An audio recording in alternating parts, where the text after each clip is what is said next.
Good evening, everybody who's here. I've just started because I was bored and the sky was clear, the wind has dropped, and the clarity is pretty good. So I'm just having a bit of a look. Nothing special this evening. Just finished dinner and doing a bit of lunar exploration.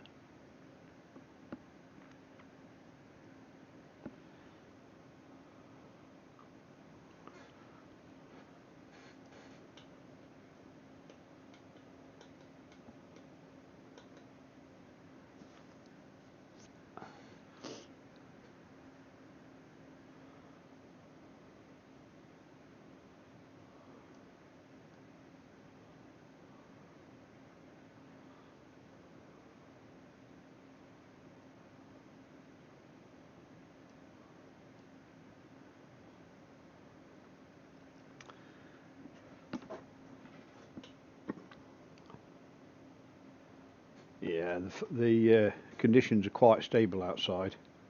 It's pretty good. The telescope's nowhere near the house roofs next door, so there's very few thermals to affect the picture. It's a little bit breezy, but apart from that, it's stable viewing. I might do what we did last night and just capture some pictures on the fly. Because with the Terminator moving a little bit, it'll be exposing some fresh craters and some fresh detail. But at the moment, I'm just having a look round. Because it doesn't matter how many times I see the moon, it's always fascinating to see it up close.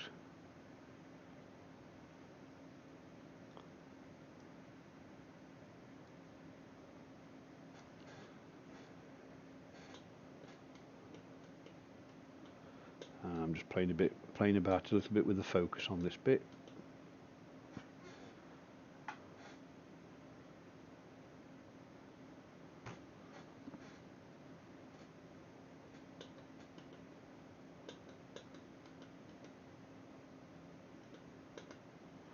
There you go.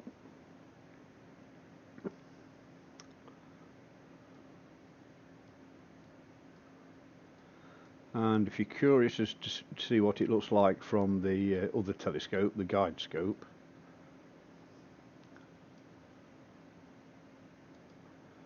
this is the guide scope.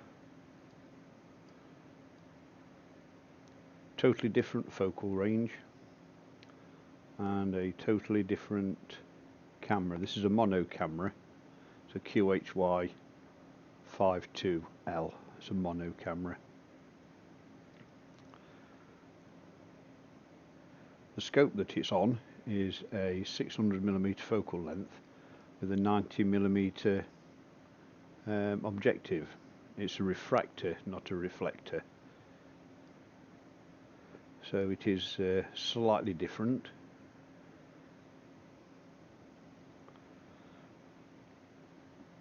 But it is a planetary camera. Even though it's mono, it is a planetary camera.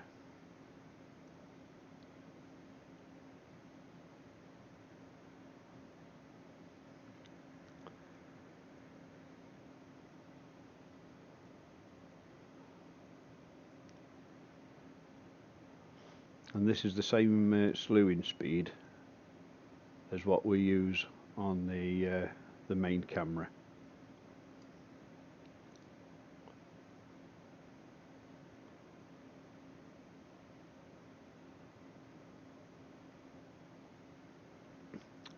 So we'll be able to see a very wide shot of the Terminator.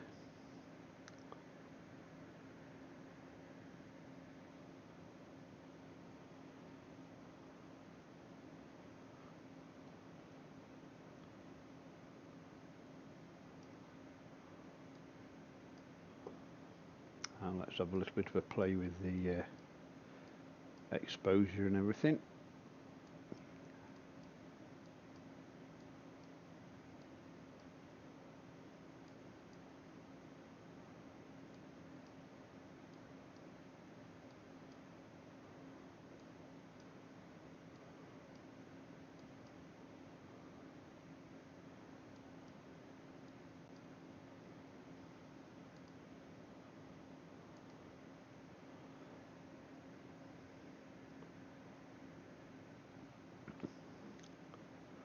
This bit of software's got the ability to interpret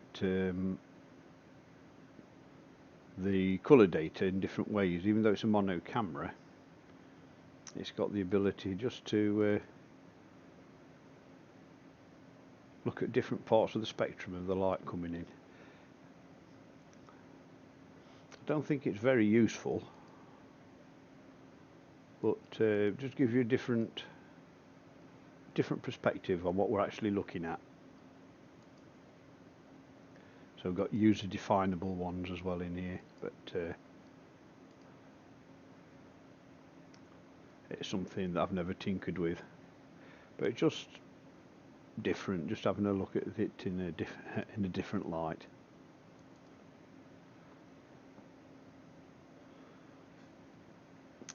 Yeah, the thermal picture always looks interesting.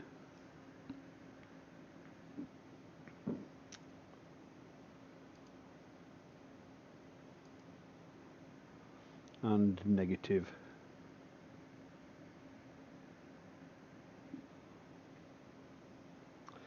Unfortunately, we don't have these colour facilities on the other camera.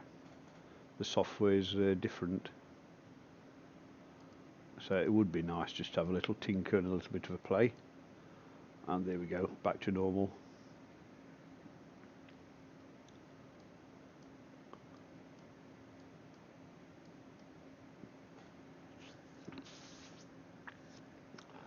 So there we go, a wide shot of the moon.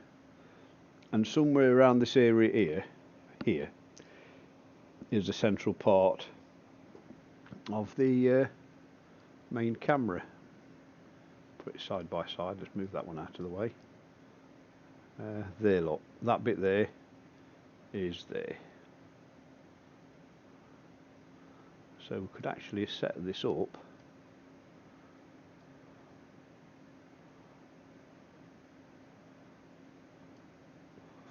for a reference as we have a look around.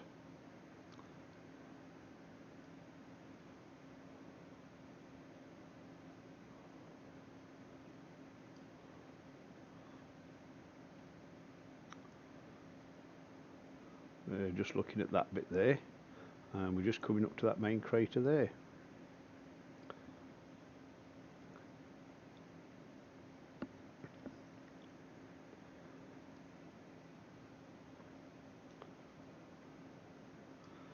The only drawback I've got with this way of looking at things, if I can get it across,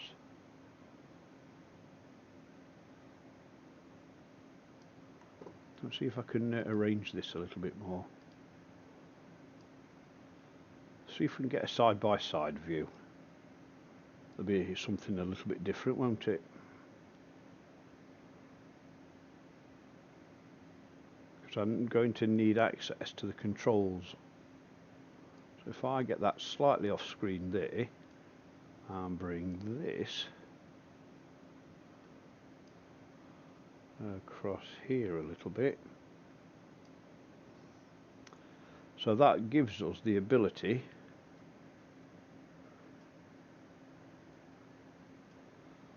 to have a reference of where we actually are, live view of the moon. And I can still, I can't adjust the exposure and stuff on this one, but I can on this one.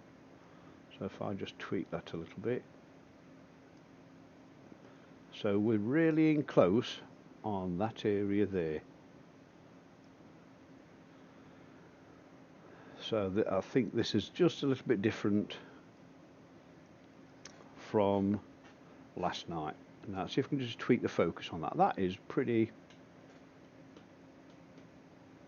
stable, pretty stable.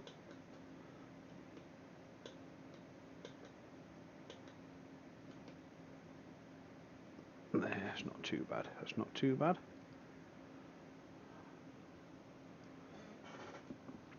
So you can see the difference in focal length. That's 600 millimeters with a similar size sensor to this one. This is 4,500 millimeters, and both sensors are within a couple of pixels of each other.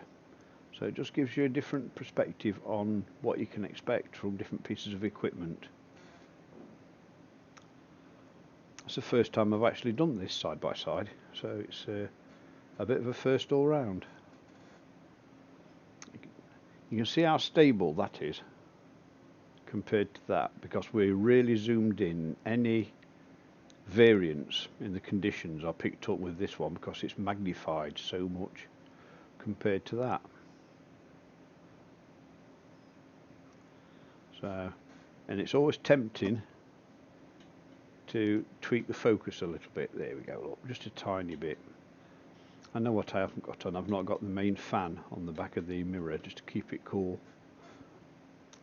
But I wasn't even planning on streaming this evening.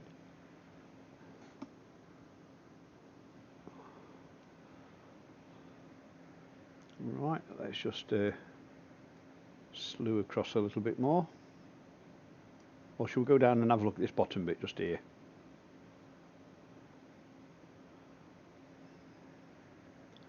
Let's go down and have a look.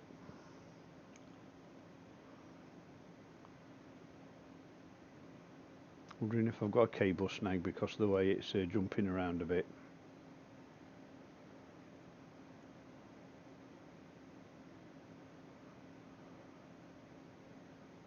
Right, we're just about there. We're going to come across to the right a little bit.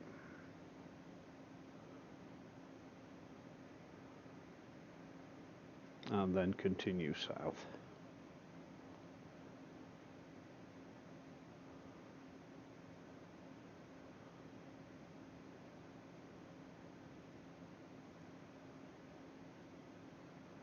And there we are. That's the area we're currently looking at. The focus is out a little bit.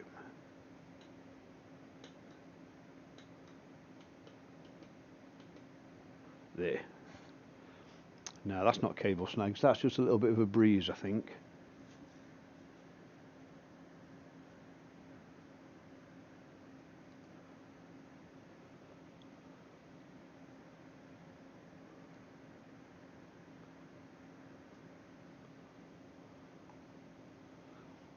Right, we'll follow this down to this main one just here. See if we can pick this up. So we'll just head south to that area and then swing across.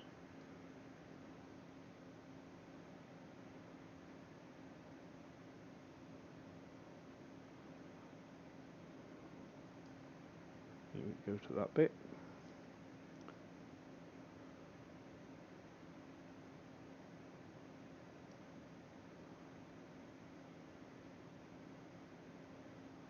So we are now just looking at that area there.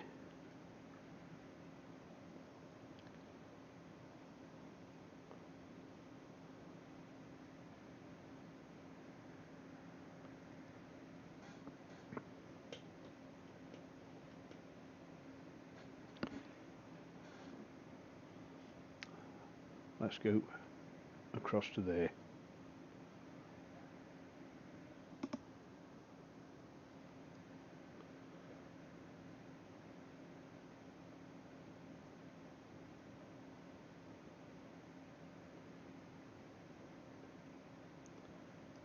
We're currently just about that bright bit just there, so we'll head south now. You can see the amount of detail that we're picking up on this compared to what's available on this, and both cameras have got this very similar size sensor. I think it's just a few pixels difference in the horizontal and vertical numbers. Right, let's just head south a little bit.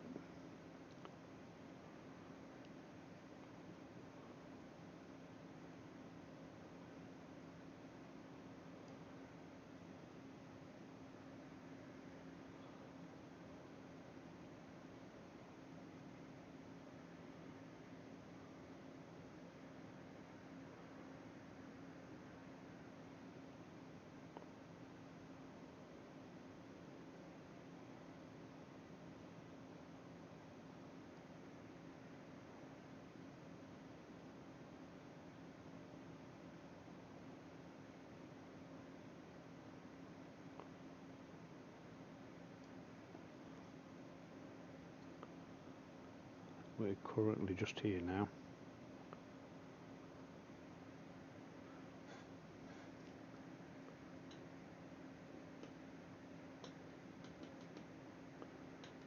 The clicking you can hear, if you can hear it, is just me tweaking the focus a little bit.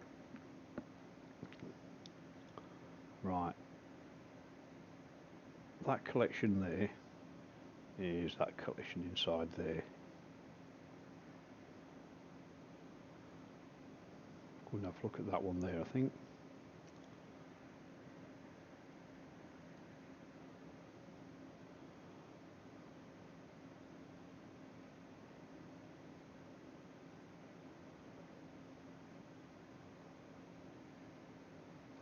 I'm going to need to make some adjustments on exposure in a second.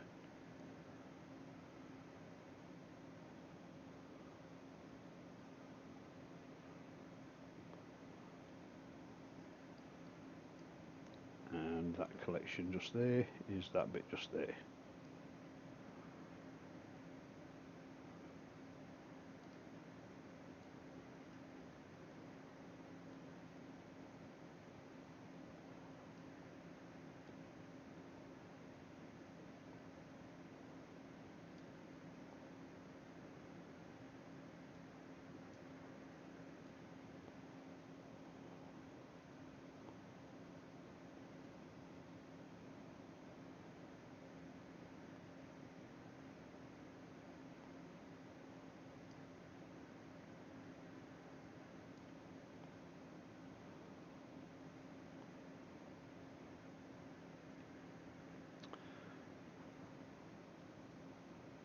Right, we'll go further up north now and see what's occurring up there. I think we'll go across to this bright area there. Follow some of these lines across.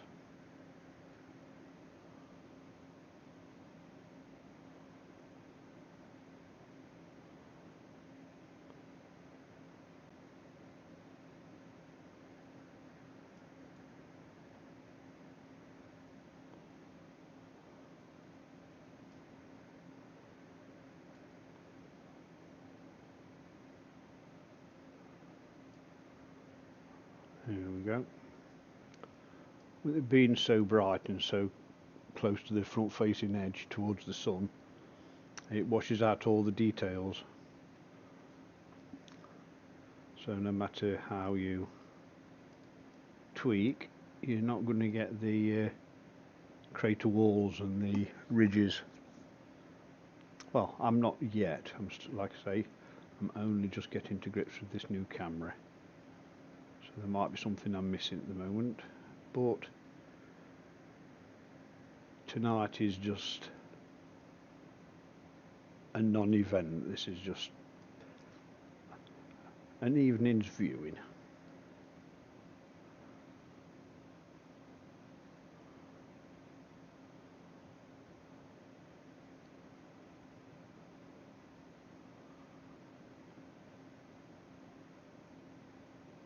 Right, on the small map on the left hand side, that area just there is that area just there where the cross is.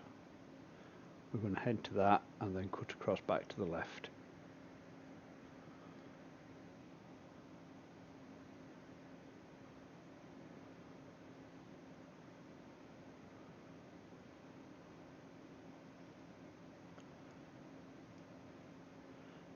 Here it is. That patch there is that patch there. See that mark and that mark there and there.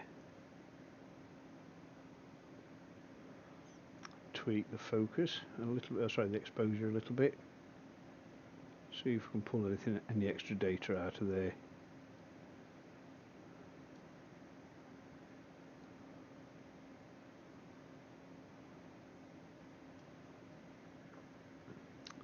Not really.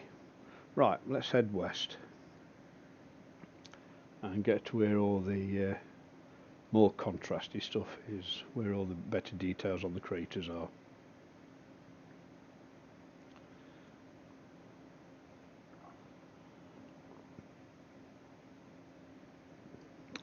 for reference, those two small craters there with the ejection lines are just there. The cameras aren't quite orientated the same way in the mounts, in the tubes, so it's not going to match exactly.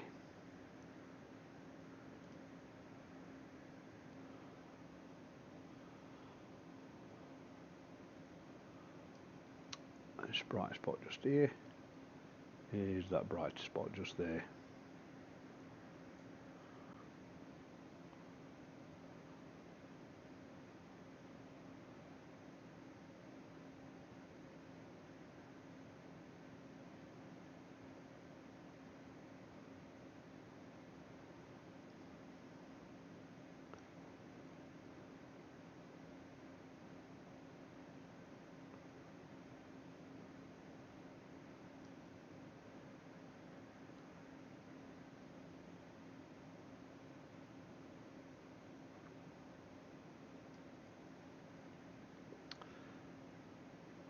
And we are now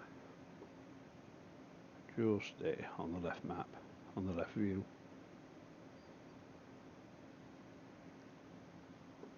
We'll go up to that bright spot just there on the edge of that expanse.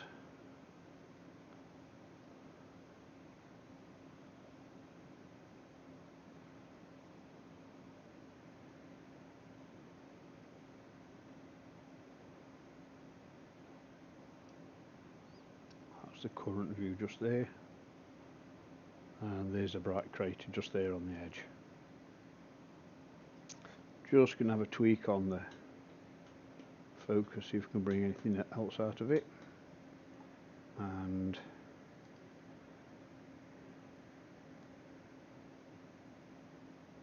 have a tweak on the exposure.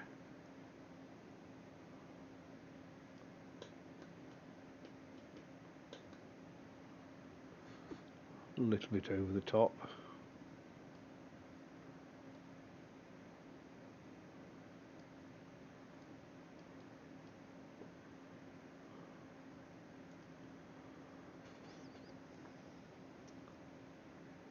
Yeah, let's continue to the west, get a bit closer to the terminator.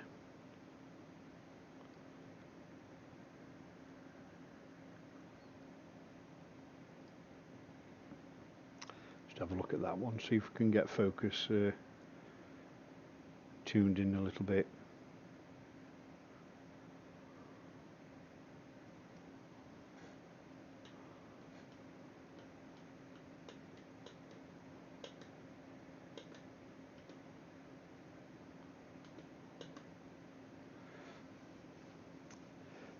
Now that's about as best as we're going to get it, I think, this evening.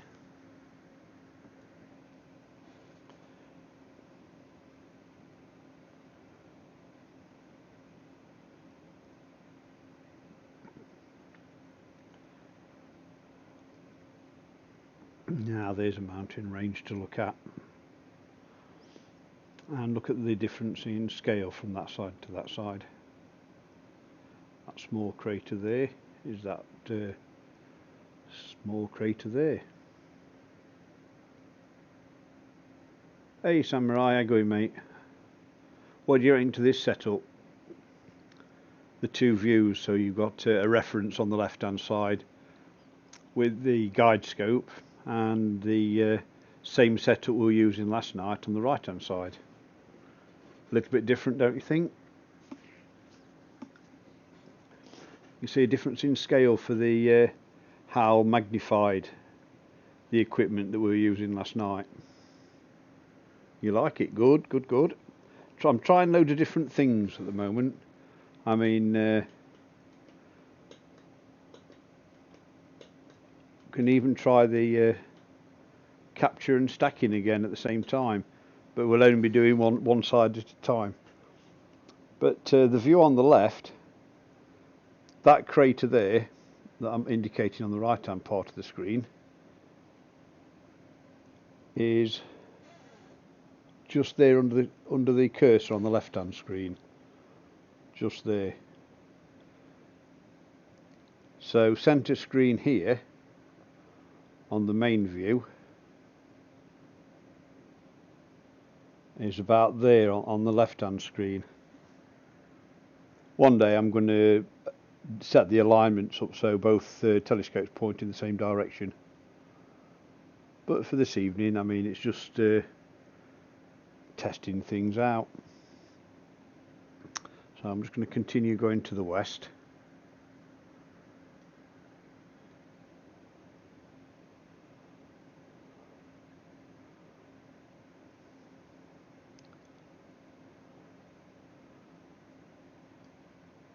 And we are currently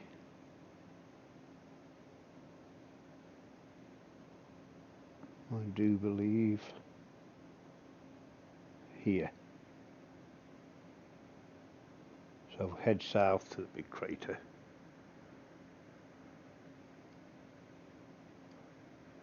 Right, I'll bring that control over there. You can see me doing the controls. There we go. That one there is that one there.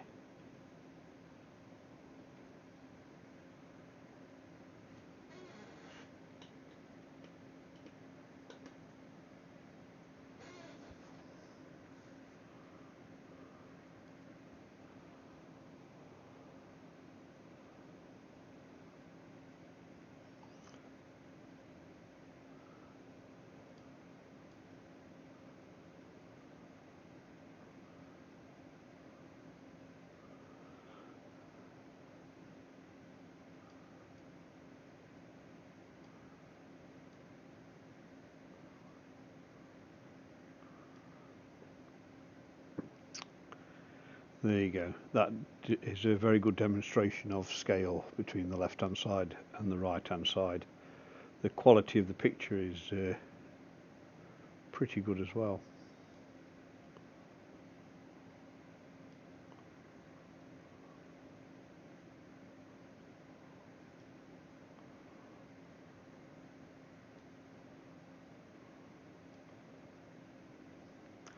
Still suffering with thermals a little bit.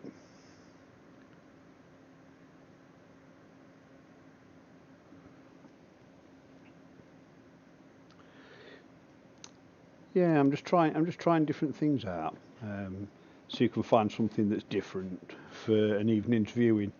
I mean, the moon is a nice, easy target for this sort of a setup, and it's. I wasn't even going to stream this tonight. I just thought I'd share. I mean, look how clear that's just become when the thermals ease off a little bit. Tweak the exposure down a little bit. I don't like to see the edges overexposed because it's always indicating that we're losing something.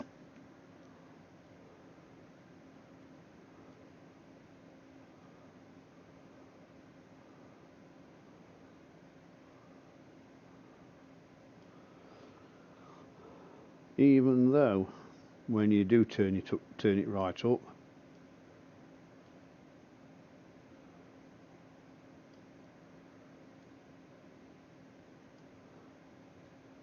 the amount of detail you pull out is quite impressive. Well, let me just tweak this one over here because we've got similar controls on this side.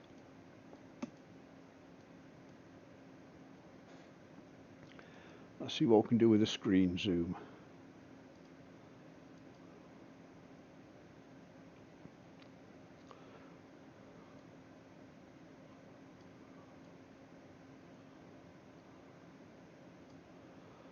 That's 200%, double the size on that side.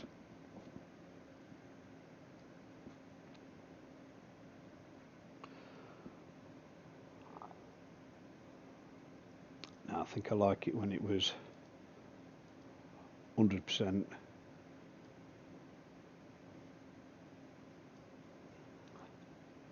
Just turn that exposure down.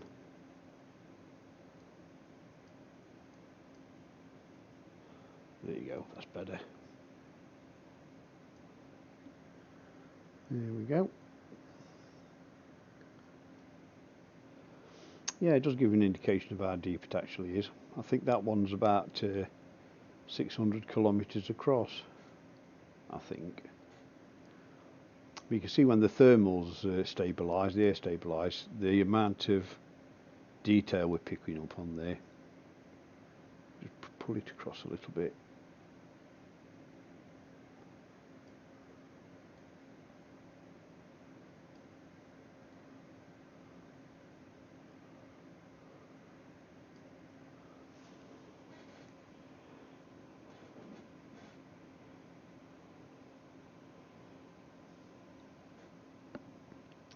Right, should we go back down to that one further down? Just follow the terminator to that one.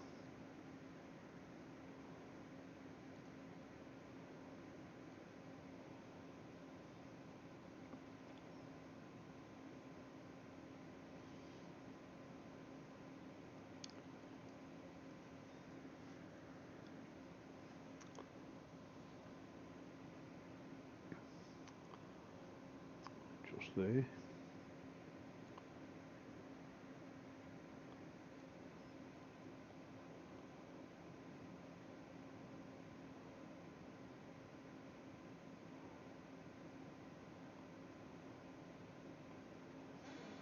Something's affecting that scope.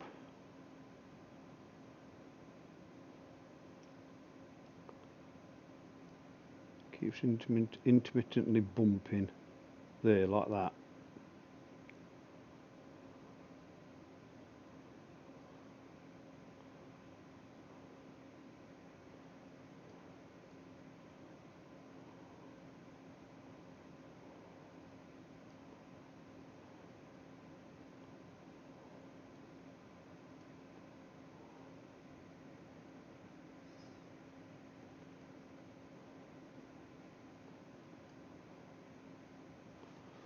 And another tweak on the focus, see if we can get anything better. There you go. See if we can tweak that exposure down a bit.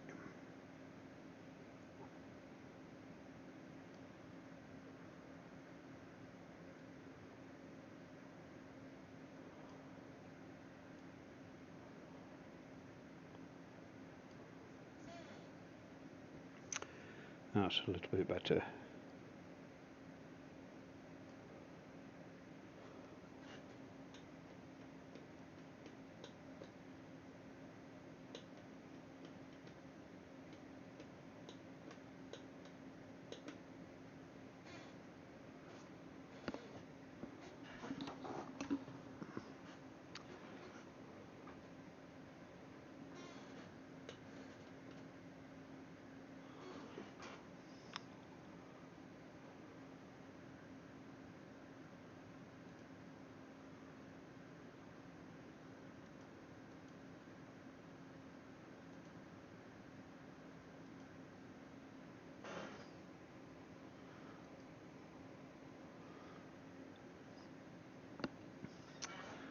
That's 100% zoom on both sides now.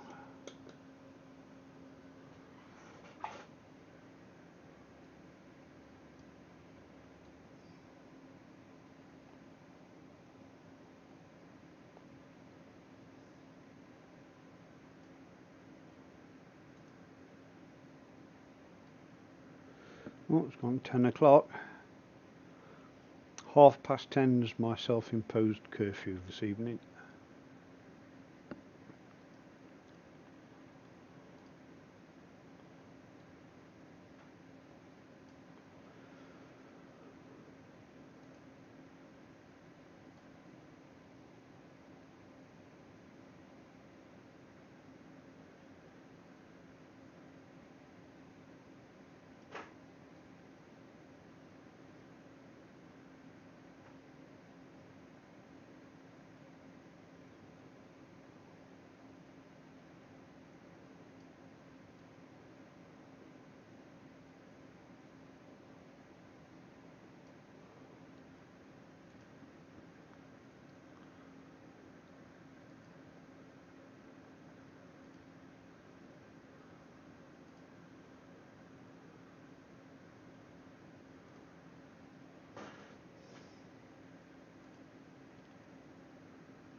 just tweak the focus down a little bit there.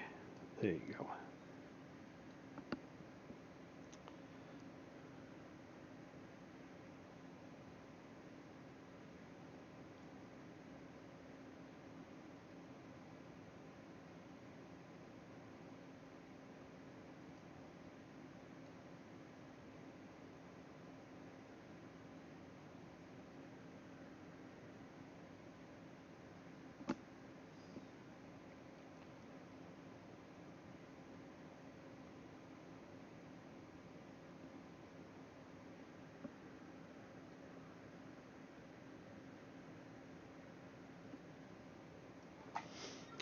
Right, another tweak on the focus.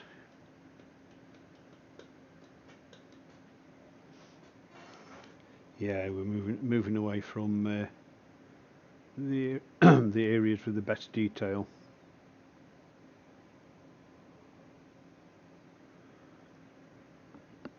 I suppose one evening I ought to practice on them areas, just try and get the exposure and the focusing right.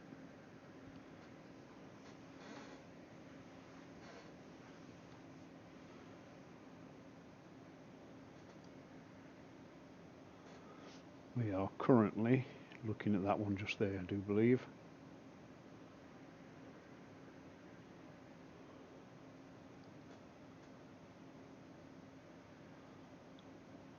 Yep.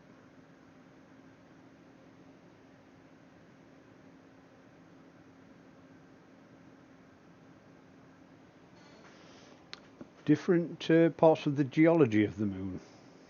It's like digging a hole in the UK. You'll start off with soil, and then the chances are you'll get to red sand, then sandstone, and then some other forms of geological elements.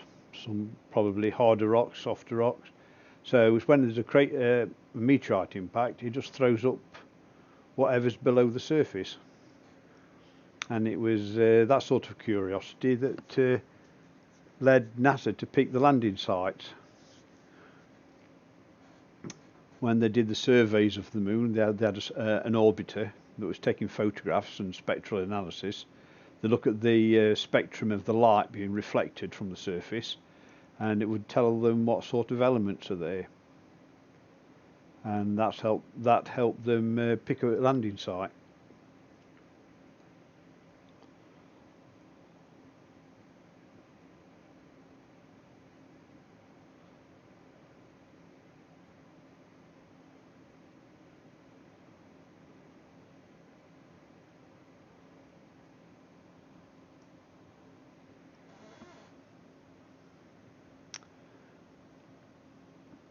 We are just about there on the left-hand screen.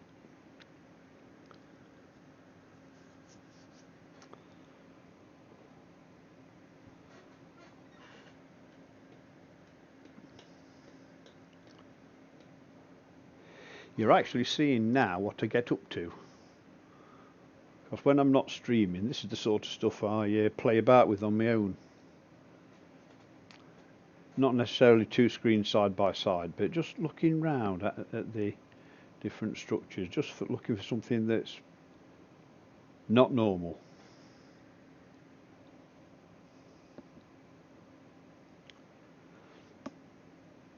Because at the moment, even though it's a nice clear sky, the moon is so intense, it's not letting me use the other cameras on any of the fainter objects, because it's not properly dark. The moon is overpowering everything in the sky, so we're fighting atmosphere, we're fighting light, and we're fighting the moon. So instead of fighting the moon, let's go play on the moon. So here we are.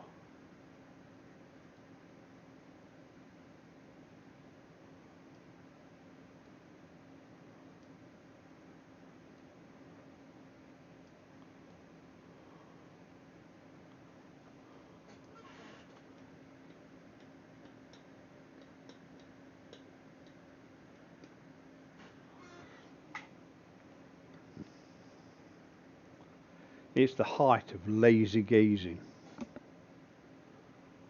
many years ago, before I built my observatory, I'd be getting a stiff neck, standing on little step ladders, putting my eye to the eyepiece.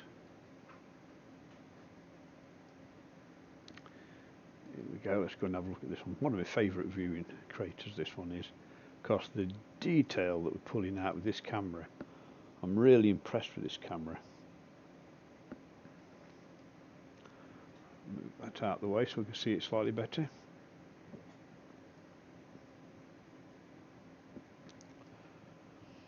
And hopefully it'll stabilise so we can see. There we go, look.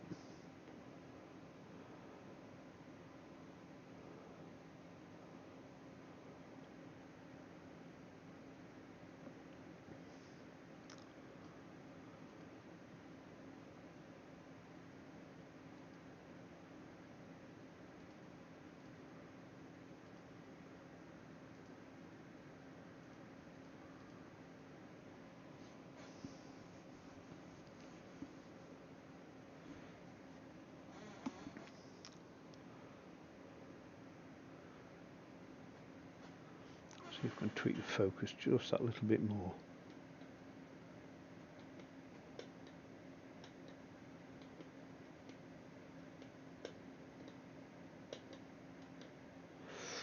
That's not too bad. That's not too bad.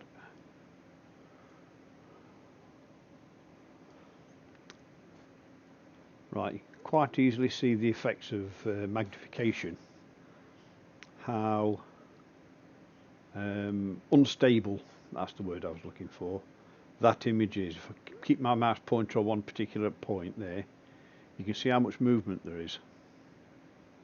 And yet on the left hand screen, if you put your cursor on something, you can hardly detect any movement whatsoever. That's why a lot of these wide angle shots of the Lagoon Nebula, the Iris Nebula, Witch's Broom, Heart Nebula, Soul Nebula, the wider angle of the telescope plus a wide sensor eliminates all this movement. So all this movement here is just amplified by the focal length. That's a 600mm focal length, but that is the same size sensor as that. So imagine that with a super wide sensor. You'd probably fit the whole of the moon and a bit of space around it on a wide sensor on that focal length. So the stability factor for deep sky objects is a magnitude better with a short focal length and a wide sensor on something like that telescope there. But I use the telescope on the left, creating that image, to do solar viewing. I keep that camera in there, or swap it for this one, and put solar filters on, and it gets you pretty close into the coronosphere of the sun, and you can pick up solar activity.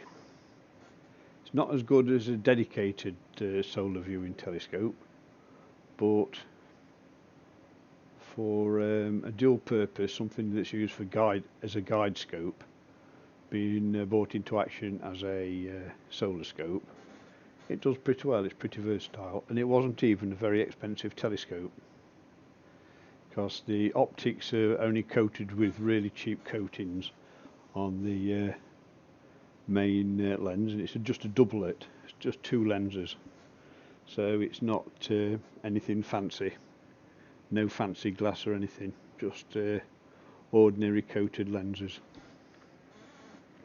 But I think it only cost me about £250, that telescope on the left, to create that image. So if you wanted an entry-level telescope, £250 to get you something like that, and look how stable that is. The camera, what was the camera? I think the camera was about 160 quid as well for that one. Yeah, that QHY camera on the left hand view here was about 160 quid. So it's not too bad at all.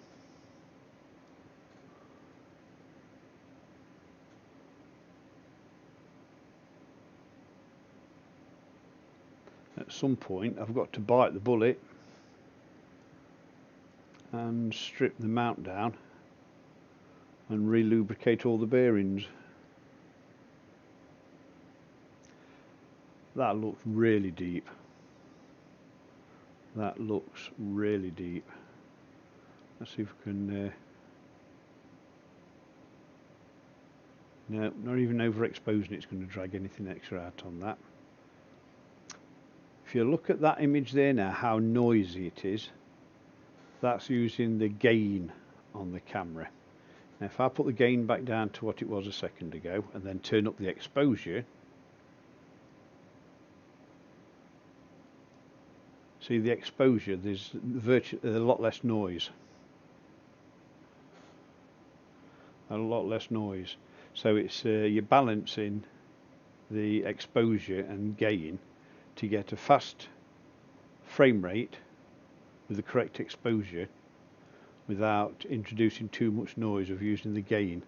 If I turn the gain up and the exposure down, all I'm doing now is turning the gain up, and you can see how noisy that's getting, not as sharp. And turn that back down again.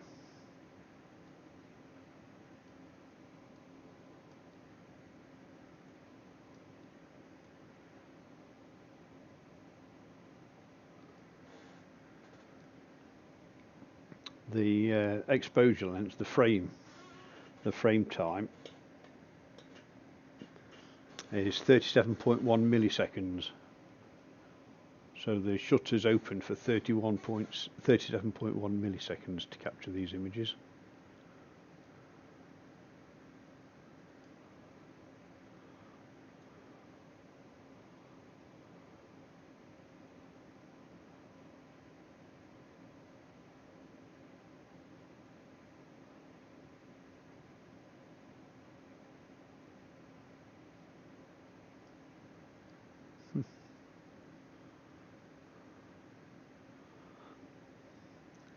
Like a letter from the alphabet.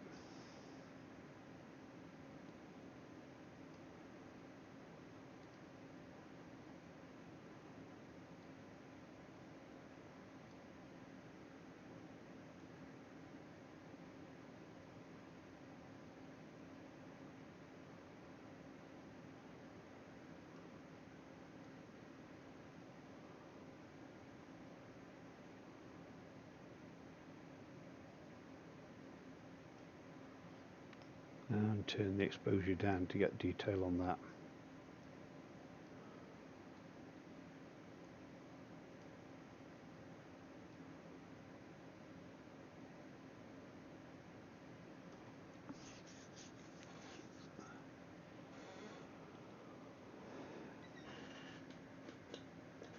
Tweak the focus a bit. There you go. Never liked the idea of having an autofocus.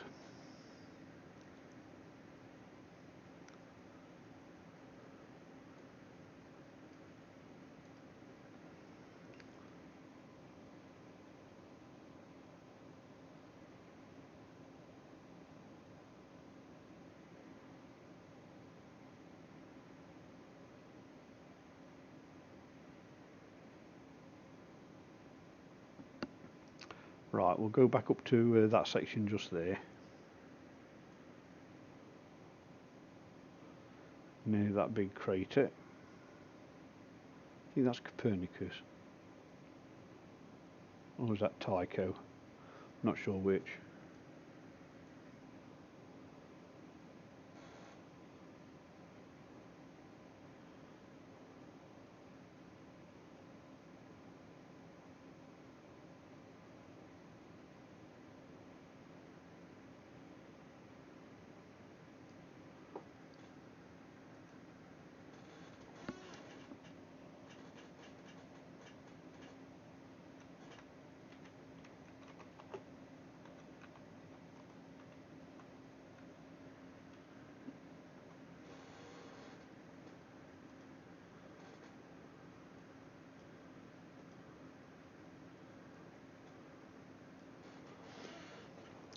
Right, it is Copernicus. Let's see if we can get the focus. Right, look at this. This is the Wikipedia image when that stabilizes with the thermals.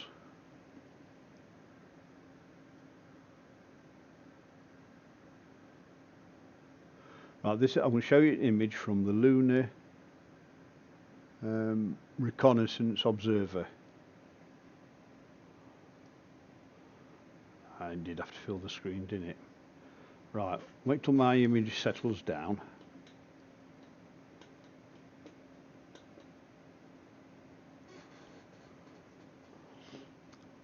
That's the Lunar Reconnaissance Observer. That's an orbital satellite going around the moon, taking high detailed photographs. And of course we do have to start suffering with thermals at the minute.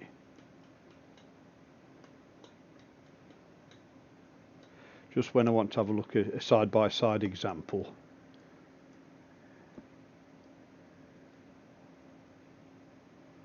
Oh, I know why. We're going close to the roof of the other houses now, so we're going to get a little bit more interference.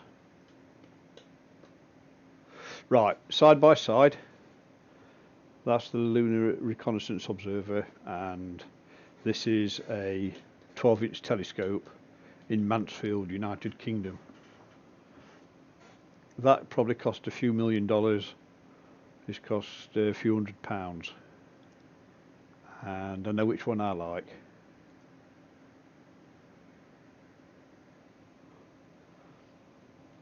Yeah, it's not mine. I like that one. If it stabilizes a little bit for me.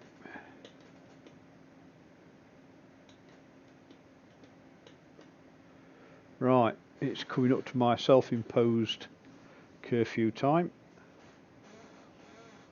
Quite happy with that. Right, I'm just going to move this one out of the way.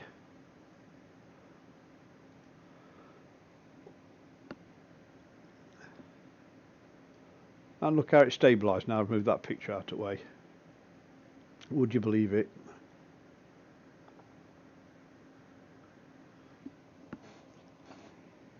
Right, it's 10:30.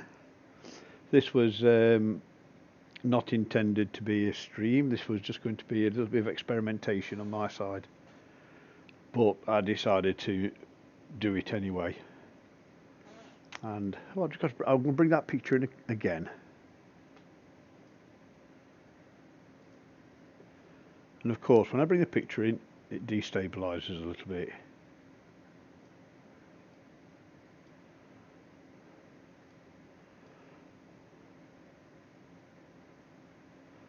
I'm not going to alter the focus because it was spot on a few seconds ago.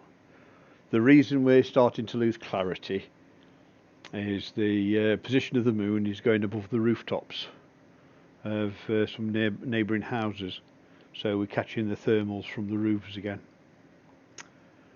But it's just one of those things. Happy with what I've done so far. Right, I'll go back to this one, fill that screen, tweak the focus a little bit. There we go. Right, something a little bit different for the evening. It's not too long of a stream, just about an hour's long, and like I say, it wasn't intended to be a stream, just a little bit of messing about on my behalf, just playing with the equipment I've got, but I decided to share. If you like what you see, you like the impromptu stream, I mean, I'm experimenting with different formats. The side-by-side format was an on-the-fly thing. If you like what you see, subscribe, ring that bell, give me a like. Gives me a little bit of help knowing that people are watching and they appreciate what I'm doing. And that bell's quite important because I can stream at any time. Like this evening, nothing was planned till I felt in the mood. So I'm going to say thanks everybody for joining me, and hopefully see you again soon. My name's Angie. I hope you enjoyed the stream and have a nice evening. Cheers.